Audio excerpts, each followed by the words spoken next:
राधे राधे। जय श्री कृष्णा, जय गौ माता, जय गोपाल। मेरे इस परिवार में आप सभी का स्वागत, अभिनंदन। चलिए आज की चर्चा को आगे बढ़ाते हैं, लेकिन उससे पहले आज आपको दीपावली पर हार्दिक शुभकामनाएं और बहुत बहुत बधाई। माँ लक्ष्मी गणेश जी के साथ आपके घर पर कृपा करें, हम सब पर कृपा करें, आप स्वस्थ रहें, निरोगी रहें। इन्हीं शुभकामनाओं के साथ आज की चर्चा को आगे बढ़ाते हैं। तो आज मैं दीपावली के बारे में आपको संपूर्ण जानकारी विस्तार से देने वाली हूँ। तो चलिए शुरुआत करते हैं। इसमें सबसे पहले मैं आपको ये बता रही हूँ कि दीपावली पे किन किन देवी देवताओं की पूजा होती है। वैसे आप सभी लोग जानते ही हैं कि सबसे ज़्यादा मुख्यतः पूजा लक्ष्मी गणेश जी की होती है, लक्ष्मी पूजन वाले दिन, दीपावली वाले दिन। उसके बाद लक्ष्मी गणेश जी की पूजन के बाद हमें शंकर भगवान का अभिषेक करना चाहिए, राधा कृष्ण का अभिषेक करना चाहिए। और यदि हमारे घर में कोई ग्रंथ, जो रामायण या कोई भी ग्रंथ है जो हम पढ़ते हैं पूजा करते समय, उसका भी हमें पूजन ज़रूर करना चाहिए। अपने इष्ट का, अपने गुरु का पूजन करना चाहिए। पितरों के निमित्त हमें पूजन भी करना चाहिए और दीपदान भी करना चाहिए। लक्ष्मी नारायण भगवान का भी हमें पूजन करना चाहिए और बेलपत्र आदि भी लक्ष्मी नारायण भगवान को चढ़ाना चाहिए। देखिए पीछे की जो वीडियो मैंने आपको बनाकर दी थी, उसमें मैंने लक्ष्मी नारायण को बेलपत्र चढ़ाने की बात विस्तार से बताई है, तो आप वहां जाकर जानकारी प्राप्त कर सकते हैं। दीपावली के बारे में जो सामग्री हमें एकत्रित करनी थी, उसकी वीडियो भी मैं पीछे आपको दे चुकी हूँ। यदि आपने अभी तक नहीं देखी है तो आप डिस्क्रिप्शन में मैं लिंक दे दूँगी, आप वहाँ जाकर देख सकते हैं। और मैं उम्मीद करती हूँ कि आपने दीपावली के लिए सभी प्रकार की जो सामग्री है पूजा की, वो सब आपने एकत्रित कर ली होगी। अब शुरुआत करते हैं कि हमें पूजा कैसे करनी है।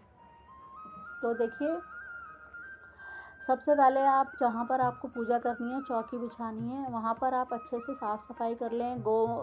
अगर गोबर मिलता है तो गोबर से आप लीप लें। बेशक आपका फर्श चाहे टाइल का हो या पत्थर का हो, उसको थोड़ा सा गोबर से लीप लीजिए। यदि आपको गोबर नहीं मिलता तो आप गोमूत्र लेकर आइए, उसका छिड़काव कीजिए, उससे पोछा लगाइए, वहाँ पर जगह को शुद्ध कीजिए, फिर वहाँ गंगा जल छिड़किए। उसके बाद आप चौकी पर लाल कपड़ा या पीला कपड़ा, जो भी आपके पास है या जो आप लेकर आए हैं, उस कपड़े को आप अच्छे से बिछाइए, उसको सुंदर तरीके से सजाइए, लक्ष्मी गणेश जी को बिठाइए वहाँ पर, और नारियल रखिए कलश पर। कलश के नीचे आप थोड़ा सा चावल डालिए, फिर कलश रखिए, कलश के ऊपर नारियल रखिए, माला पहनाइए इस तरीके से, और मोली को आप बांधिए। और भगवान के अच्छा सुंदर, जिस तरीके से भी आप सुंदर से सजा सकते हैं मंदिर को या चौकी को, उसको आप सजाइए। उसके बाद शुरुआत कैसे करनी है हमें पूजा करने की। तो देखिए, सबसे पहले हमें लक्ष्मी गणेश जी, सबसे पहले गणेश जी की पूजा करनी है। तो गणेश जी की पूजा करनी है हमें, उसके बाद हमें लक्ष्मी जी की पूजा करनी है।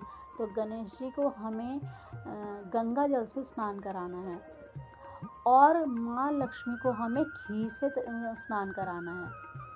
तो जब हमारा स्नान हो जाए, फिर माँ लक्ष्मी को हमें लाल वस्त्र, मोली जो है वो हमें चढ़ानी है, और गणेश जी को सफ़ेद वस्त्र चढ़ाना है, गणेश जी को जनेऊ चढ़ाना है।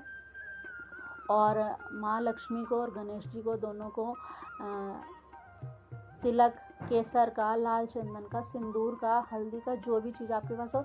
हाँ, आप पूजा में हल्दी ज़रूर उपयोग में लाइए। ये हल्दी आपको, जो भी आप पूजा करते हैं उसमें आप हल्दी का तिलक ज़रूर लगाएं। आप तिलक लगाइए, चावल लगाइए, और इत्र आप चढ़ाइए भगवान को, माँ लक्ष्मी गणेश जी को इत्र चढ़ाइए। उसके बाद आप उन्हें मीठा पान चढ़ाएं, माँ लक्ष्मी को मीठा पान चढ़ाएं। और कमल का फूल जो लेकर आए हैं वो भी आप माँ लक्ष्मी को चढ़ाएं, पूजन करें अच्छे तरीके से। यदि आपको कमल का फूल नहीं मिलता तो आप कमल गट्टे की माला ले सकते हैं, उसको आप चढ़ा सकते हैं। शंख से भगवान विष्णु या सालिग्राम का या कृष्ण भगवान का स्नान करा सकते हैं, उन्हें स्नान कराएं। गुड़ से भगवान गणेश को भोग लगाएं, हल्दी से तिलक लगाएं सभी भगवानों को, जो भी भगवान आपके मंदिर में हैं या जो आपने चौकी पर बिठाए हैं। धूप दीप दिखाएं उन्हें। सुपारी और लौंग पान के पत्ते पर रख कर भगवान लक्ष्मी जी को, गणेश जी को अर्पित करें।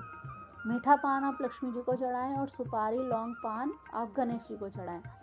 2 सुपारी के आप गौरी गणेश भी बना सकते हैं। और यदि आप बनाना चाहें तो गौरी गणेश बनाएं, ना बनाना चाहें तो आप लक्ष्मी पूजन तो कर ही रहे हैं। आपके पास मिट्टी के लक्ष्मी गणेश या चांदी के जो भी आपने विराजमान किए हैं वो तो हैं ही। और रोली तिलक लगाएं, कलावा चढ़ाएं। कलावे को हम रक्षा सूत्र भी कहते हैं, और ये इसे पूजा में हम वस्त्र के स्थान पर उपयोग में लाते हैं। भगवान को वस्त्र के रूप में इसे चढ़ाया जाता है। उसके बाद आप लक्ष्मी गणेश जी को जब आपने घी से और इससे स्नान किया, पूजा पाठ भी किया, पंचामृत से स्नान करा दिया, फिर जो चांदी का सिक्का यदि आपके पास है तो उस चांदी के सिक्के पर रोली चावल चंदन लगाएं। देखिए, मैं आपको जो चीज़ बता रही हूँ, जितनी भी चीज़ें बता रही हूँ, यदि आप इसमें से जो चीज़ कर सकते हैं आसानी से वो चीज़ कीजिए, और जो चीज़ आपके पास है उन्हीं से कीजिए। अब ये नहीं है कि आप पूजा करने बैठे और मैंने आपको बताया तो आपके पास ये चीज़ नहीं है, आप मार्केट में भागने लगे या कुछ भी है। जो है जिस तरीके से भी है आप उसे पूजा कीजिए। बस आपके मन के भाव लक्ष्मी गणेश जी तक पहुँचें, वो आपके भाव शुद्ध होने चाहिए तो वो प्रसन्न होंगी। तो इसी प्रकार से पूजा कीजिए। सामग्री इतना महत्व नहीं रखती जितना भाव महत्व रखते। तो जितनी भी चीज़ें हैं, आपको मैं अगर 10 चीज़ें बता रही हूँ, अभी आपके पास 5 भी हैं तो आप उनसे भी पूजा कर सकते हैं। तो उसके बाद आप जब चांदी के सिक्के पर आपने रोली चावल चंदन आदि का तिलक लगा लिया, सिंदूर भी लगा सकते हैं। खील बताशे और खिलौने से भगवान को मिठाई का भोग भी लगाएं। कलश पर पंच पल्लव कलश पर पंच पल्लव आप ज़रूर लगाएं। उसके बाद ही नारियल चढ़ाएं, उस पर रखें। फिर रोली चावल से कलश का पूजन करें। उसके बाद देखिए, इसमें जो लक्ष्मी पूजन होता है, इसमें सप्तधान भी भगवान के समक्ष रखना चाहिए। सप्तधान जो 7 प्रकार के अनाज होते हैं उसे सप्तधान कहते हैं। और जो हम नारियल कलश के नीचे भी हमें या तो हम चावल रखें थोड़ा सा, या फिर हम सप्तधान भी रख सकते हैं, ये हमें रखना चाहिए।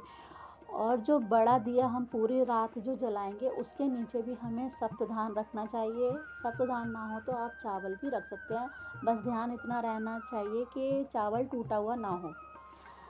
फिर उसके बाद आप जो भी आपके पास ग्रंथ है उस ग्रंथ की आप पूजा कीजिए। जैसे मैंने आपको पहले भी बताया था, तो ग्रंथ की पूजा कीजिए, गुरु की पूजा कीजिए, इष्ट देव की पूजा कीजिए, अपने कुल देव की पूजा कीजिए, और पितरों के निमित्त भी दीपक जलाएं और पितरों को भी आप प्रणाम करें और याद करें। इसके बाद आप एक भोजपत्र जो आप लेकर आए हैं, उस भोजपत्र पर ओम श्री नमः, ओम श्री नमः, ओम श्री नमः, ये मंत्र आप गोरोचन से या चंदन से या फिर रोली से, किसी से भी, जो भी आपके पास है उससे मोर पंख से लिखें। फिर जब पूजन होने के बाद, जब इसको आप पूजा में रखा रहने दें लक्ष्मी पूजन पर, उसके बाद मैं अगली वीडियो में बताऊंगी ये जितनी भी मैंने आपको सामग्री बताई थी, जो कौड़ी, गोमती चक्र, शंख, पारद के शिवलिंग आदि, जो पीछे वीडियो में जितना सामान मैंने आपको बताया था जो आपने पूजा की चौकी पर रखा होगा, उसको आप अगले दिन कैसे क्या करना है मैं वो आपको अगली वीडियो में बताऊंगी। आज तो मैं आपको दीपावली की पूजन के ही बारे में बता रही हूँ, तो वही बात बताऊंगी। तो आप ये भोजपत्र पर आप इसको लिखकर वहाँ पर रख दें, दीपावली के पूजन में पूरी रात रखा रहने दें इसे। फिर बात करते हैं बही खाते की। आप बही खाते की पूजा कीजिए, और बही खाते की अच्छे से पूजा कीजिए। उसमें नया खाता बनाइए, विशेष रूप से इसकी पूजा करते हैं, और हल्दी रोली चावल ज़रूर उस पर लगाएं। इस प्रकार आप अच्छे से पूजा करके सभी प्रकार से पूजा करें, और पूजा करने के बाद आप क्षमा प्रार्थना करें। आप लक्ष्मी जी का एक मंत्र ओम श्री नमः या ओम श्री महालक्ष्मी नमः, ओम श्री गणेशाय महालक्ष्मी नमः या ओम श्री महालक्ष्मी सदा सहाय नमः, इस मंत्र में से जो भी आपको मंत्र अच्छा लगे उन मंत्रों में से कोई एक मंत्र लें और उस मंत्र से आप माला करें, पाठ करें, जितना भी कर सकते हैं करें। देखिए, ये जो दीपावली की जो रात है, ये पूजा पाठ और माँ लक्ष्मी को प्रसन्न करने की और घर में सुख शांति प्रदान करने की, घर में बरकत आए, इसके लिए की जाती है। और ये दिन जो 5 दिन होते हैं ये बहुत ही अपने में श्रेष्ठ और सिद्ध दिन होते हैं। तो हमें इन दिनों पूजा करके अपने पूरे साल भर के लिए सुख शांति वैभव घर में स्थिर करना होता है। तो अच्छे मन से पूजा को विशेष महत्व दें और अच्छे मन से पूजा करें। तो आप पूजा करके इसके बाद आप इस प्रकार से पूजा कीजिए, कथा कीजिए, आरती कीजिए, भगवान को प्रसन्न कीजिए, माला कीजिए और अच्छे अच्छे भोग लगाइए, पूजा संपन्न कीजिए। आज के लिए बस इतना ही। अगली वीडियो में मैं आपको दीपावली पूजन का सही समय, मुहूर्त और हवन कैसे किया जाता है वह भी जानकारी दूंगी। यदि आप पूजन के साथ साथ हवन भी करना चाहते हैं तो वो भी आप कर सकते हैं, उसके बारे में भी मैं आपको अगली वीडियो में बताऊंगी। जल्दी थोड़ी और जानकारी भी दूंगी क्योंकि ये वीडियो बहुत लंबा हो गया है। तो आज के लिए इस वीडियो में इतना ही। अगली वीडियो में बाकी की जानकारी जो रह गई है वो और दूंगी। यदि आपको मेरी वीडियो अच्छी लगे, मेरी जानकारी अच्छी लगे तो आपसे अनुरोध है कि आप इसे शेयर करें ताकि इसका लाभ सभी लोग और भी लोग ज़्यादा से ज़्यादा ले सकें। तो आज के लिए इतना ही। मिलती हूँ अगली वीडियो में नई जानकारी के साथ। तब तक के लिए राधे राधे। जय श्री कृष्णा, जय गौ माता, जय गोपाल। लक्ष्मी गणेश जी आप पर कृपा करें, आपका कल्याण करें, घर में सुख शांति समृद्धि सबके घर में आए, आप स्वस्थ रहें, निरोग रहें। जय गौ माता, जय गोपाल।